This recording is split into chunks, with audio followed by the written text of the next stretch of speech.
still focusing. I invest in oil and oil and oil, and I don't diversify. It doesn't mean I don't lose. Sometimes I'm lose, sometimes I make mistakes and all this, but I just don't buy good as with all the bad.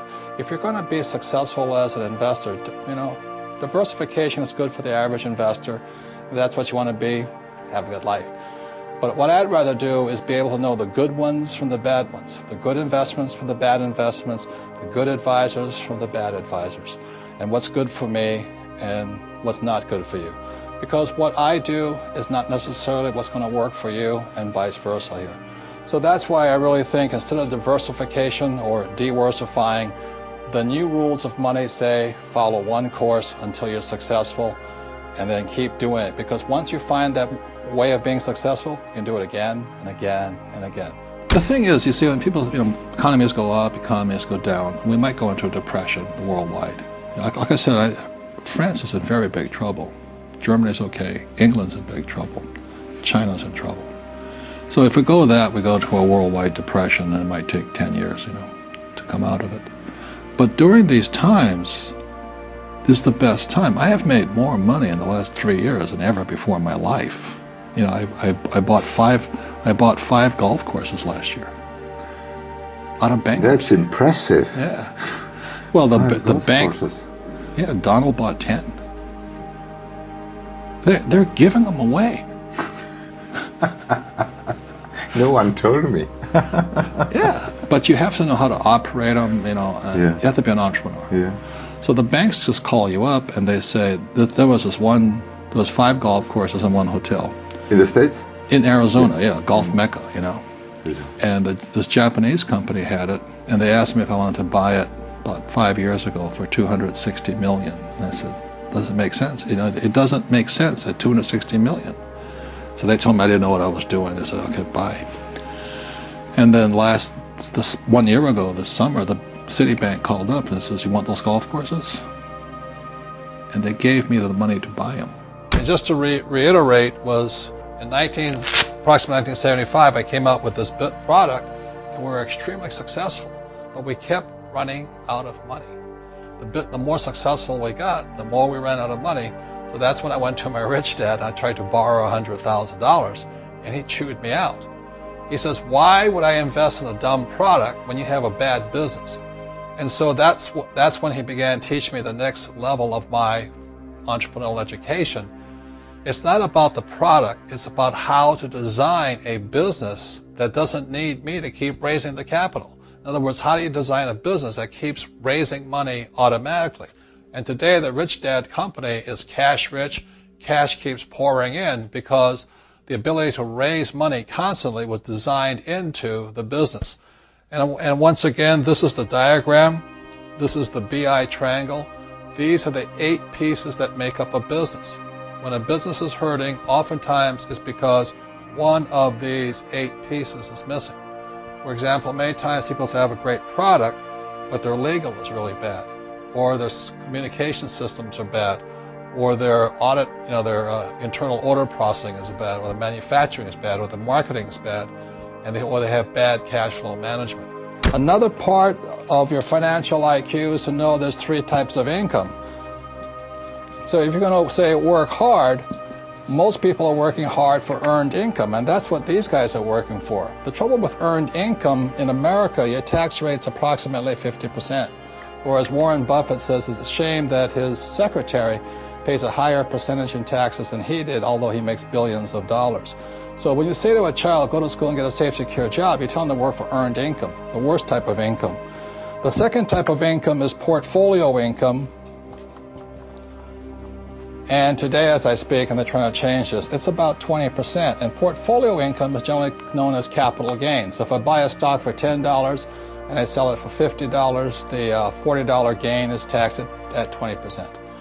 Or if I buy a house for $100,000 and I sell it for $200,000, that's a capital gains type event. So you pay a lot of tax for that. And the third type of income, which is the best type of income, excuse me, I can't spell again, is passive income. And this is income that just comes in on a regular basis. One of the reasons I am wealthy and is able to retire at a young age is because I worked hard for passive income, not earned income. I don't flip real estate generally, not portfolio income. I don't flip stocks. I want passive income.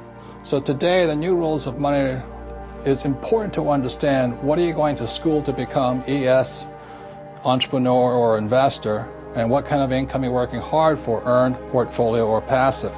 And if you know what you're doing, you can pay 0% taxes legally. And this can be done all over the world. People say, we can't do it in my country. Well, these people can't do it in any country, but in most parts of the world, governments need these people. So they're always giving tax incentives for investors and business owners who work for passive income.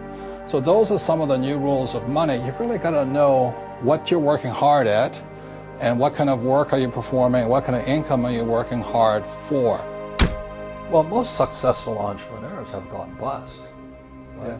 You know, Henry Ford, an old-time entrepreneur, he went bust 5 times. You look at Steve Jobs, yep. His own board fired him. Yep. You know, Bill Gates was taken before the Supreme Court for monopolistic practices. Right. Even my friend Donald Trump went down $1 billion. Yeah. I only went down $1 million. So the average person is so afraid of those losses, they never get ahead. Because at school they teach you if you make a mistake or if you fail, you're a failure. But that's not real life. A baby learns to walk by standing up and falling down, standing up and falling down. And our school system punishes you for making mistakes. That's why my poor dad, an academic, was so unsuccessful. He was terrified of making mistakes. The key to raising money, this is Ken McElroy's company, it's called MC Companies. Ken McElroy's business is in the business of acquiring assets. That's why his company gets richer and richer and richer. Every year he adds probably 1,000 new apartment units to his inventory. So Ken's company gets richer and richer because MC Company is designed to increase assets. Poorly designed businesses never have any assets, they have huge liabilities. And I trust that makes sense to you. So Ken McElroy's business gets stronger and stronger and stronger because every year he's increasing more assets. The Rich Dad Company gets stronger and stronger and stronger because every year we add more assets. This year we're adding franchising to our mix. We're also, Rich Brother, Rich Sister, the book has come out. We come out with the Real Book of Real Estate, etc., etc. And every one of those products every year continues to send money into our product. So that's an idea of a well-designed business. If you have a well-designed business, I don't care if it's for real estate or making, cash flow board games. If it's well-designed, investors will give money to you because this is a well-designed business. I think the big mistake is I hear so many people say it's important to save. That's ridiculous. And the reason that's ridiculous is because what happened in 1971 is crucial.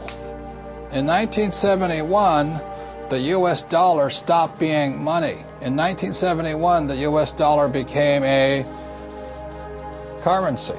And what that meant is Richard Nixon, in 1971, the president, took us off the gold standard. That's like giving an alcoholic free rein to the bar, or it's like giving somebody who can't control their spending unlimited credit cards. So what's happening is all the savers today are losers.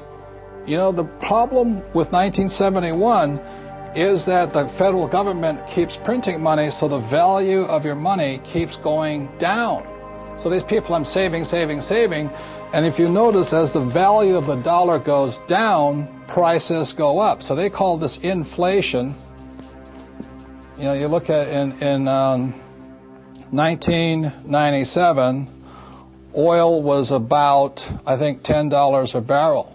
10 years later, it's about $135 a barrel. So they say it's inflation, but really what it is the dollar's value coming down. So savers are getting wiped out today.